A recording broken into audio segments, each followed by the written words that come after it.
코로나19 방역 규제가 풀리면서 때 아닌 독감이 확산하고 있습니다. 지난 겨울 전국의 독감 환자는 마스크 착용과 거리 두기에 역대급으로 낮았습니다. 덕분에 일주일간 독감 환자가 가장 많았던 때도 44명에 그쳤습니다. 그런데 지난 4월 이후 갑자기 독감 환자가 급증하고 있습니다. 캐나다 보건당국에 따르면 5월 8일에서 14일 사이 전국의 독감 환자 수는 2,121명, 22일에서 28일에는 1,551명이 독감에 걸렸습니다. 지난해 5월 23일에서 6월 19일 사이엔 딱 한 명만이 독감에 걸렸고 팬데믹 이전에도 이맘때 일주일 평균은 172.8명이었는데 올봄 독감이 기승인 겁니다. 독감 환자 중 438명이 병원에 입원해 치료를 받고 있으며 특히 절반이 넘는 225명이 16세 이하의 어린이와 청소년들이라 전문가들이 크게 우려하고 있습니다. 토론토 병원 응급실에도 어린이 독감 환자들이 늘고 있습니다. 이들은 주로 상기도 감염과 발열, 근육통과 인후통 등의 증세를 보이고 있습니다. 전문가들은 지난 2년 동안 아이들이 코로나를 겪는 대신 독감 바이러스에 노출되지 않은 상태여서 면역력이 발달하지 않았다고 지적했습니다. 또 독감 백신을 맞지 않으면서 중증으로 발현될 수도 있다고 우려했습니다. 이처럼 독감 환자가 느는 데 대해 전문가는 2월과 5월 사이 교실이나 학교에서의 마스크 착용 해제와 대면 활동 급증이 원인일 걸로 분석했습니다. 여기에 더해 독감 예방 접종률이 예전보다 크게 낮은 데다 백신 효과도 약화돼 독감 바이러스가 확산하고 있다고 당국은 덧붙였습니다. 이에 당국은 코로나와 독감 감염을 예방하기 위해 고위험군인 환경에선 마스크를 착용하는 것이 좋다고 권고했습니다. 또 몸이 아플 땐 외출하지 말고 집에 머물며 쉴 것을 당부했습니다. 한편 연방보건당국은 앞으로 기온이 오르면서 독감 확산이 줄어들 걸로 조심스럽게 낙관했습니다.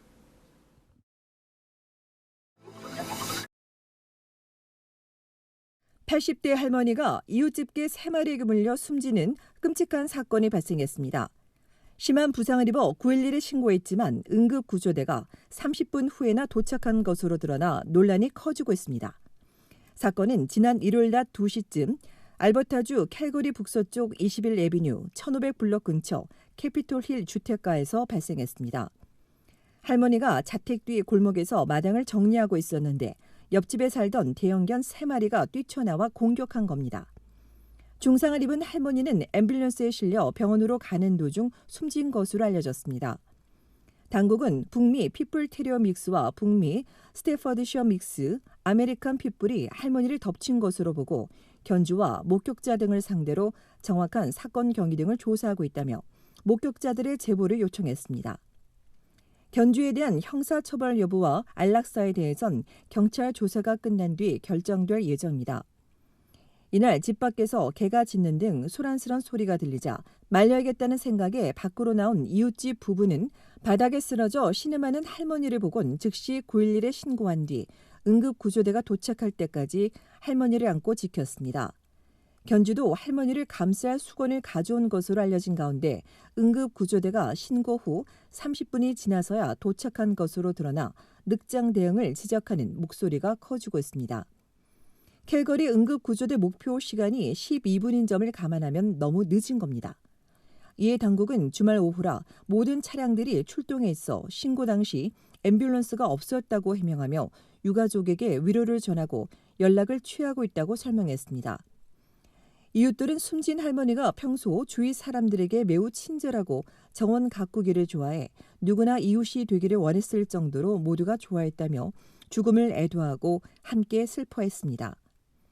한편 현지 언론 보도에 따르면 한 이웃은 이곳에 이사오고 몇 주 뒤 할머니를 공격한 개들을 봤는데 공격적인 성향을 보였다고 지적했습니다.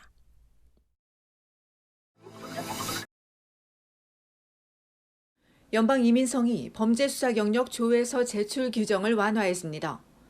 앞으로는 영주권이나 시민권, 일부 임시거주 프로그램 신청자는 실효된 형이 제외된 범죄수사 영역 회보서를 제출하면 됩니다.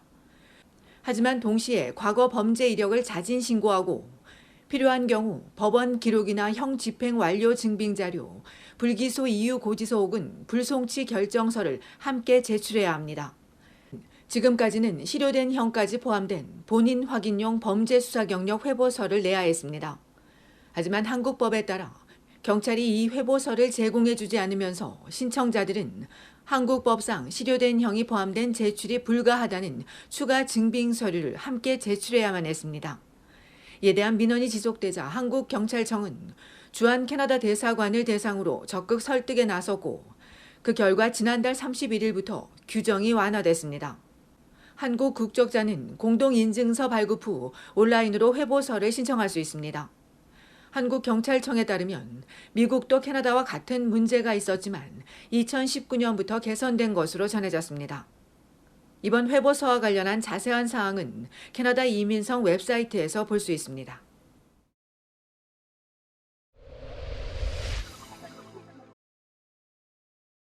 오늘 새벽 3시 15분쯤 온타리오주 스카보로 맥코안 로드와 킹스턴 인근에 있는 주택에서 불이 났습니다.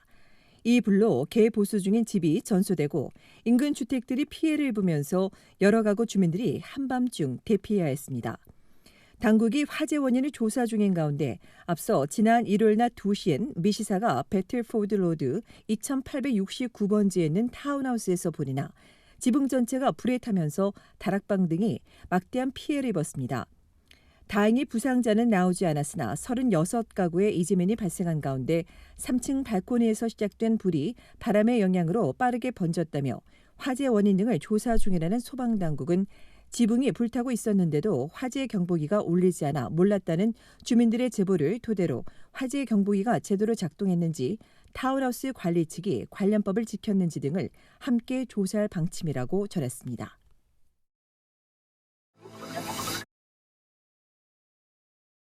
온타리오주 광역 토론토에서 신도에게 성폭력을 저지른 혐의를 받는 50대 목사가 검거됐습니다. 해밀턴 경찰은 과거 1996년에서 2021년까지 옥빌에 있는 더 미팅하우스 교회에서 담임 목사를 지낸 57세 브럭시 KB 목사가 성폭력 관련 혐의로 체포돼 조사를 받고 있다고 밝혔습니다. 경찰은 KB 목사로부터 추가 피해를 입은 사람들이 더 있을 것으로 추정된다며 이번 사건에 대해 알고 있거나 피해를 입은 사람들은 적극적으로 경찰에 제보해 줄 것을 요청했습니다.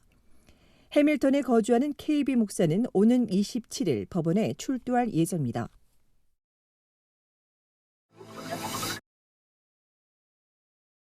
락밴드 헤들리의 리더 제이콥 하가드가 배심원으로부터 유죄 판결을 받았습니다. 두 건의 성폭행 관련 재판에서 배심원은 2016년 당시 20대 초반이던 오타와 여대생을 성폭행한 혐의에 대해선 유죄를 판결했으나 당시 16세이던 소녀편을 상대로 한 성관계는 합의하에 이루어진 것으로 보고 무죄라고 판결했습니다. 이번 유죄 판결에 대한 최고형은 14년이지만 2년형이 유력한 가운데 아직 하가드가 항소할지는 알려지지 않고 있습니다. 하가드 공판이 오는 8월로 예정된 가운데 이와 별도로 하가드는 2016년 6월 커틀랜드 레이크에서 또 다른 여성을 성폭행한 혐의로 지난 3월 기소된 바 있습니다.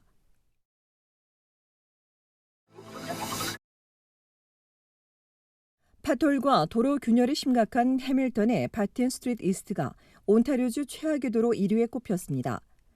오늘 캐나다 자동차협회 CAE가 발표한 최악의 도로 순위에 따르면 해밀턴 다음으로 토론토의 에글링턴 웨스트와 에글링턴 이스트가 각각 2위와 6위, 또 렉쇼 블루버드 이스트와 핀치 애비뉴 웨스트가 7위와 8위를 기록했습니다. 이 밖에 프린스 에드워드 카운티의 바커 스트리트과 카운티 로드 49번 도로가 3, 4위, 오타와의 칼링 애비뉴와 브론슨 애비뉴는 5위와 9위, 킹스턴의 퀸 스트리트이 10위를 기록했습니다. 최악의 10위 안에 포함되지는 않았지만 지역별 최악 5위에 토론토의 베터스트 스트리트이 포함됐고 미시사가의 휴론타리오 스트리트과 버햄트로 로드 웨스트, 윈스터 처칠 블루버드, 더 컬리지 웨이와 브램튼의 윌리엄스 파크웨이가 꼽혔습니다.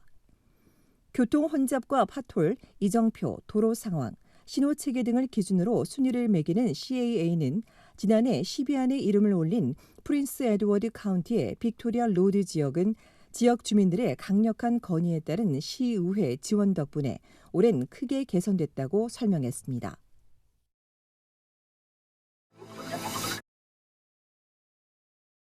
브리티시 콜롬비아주에서 반인종차별 데이터법이 법률로 제정됐습니다.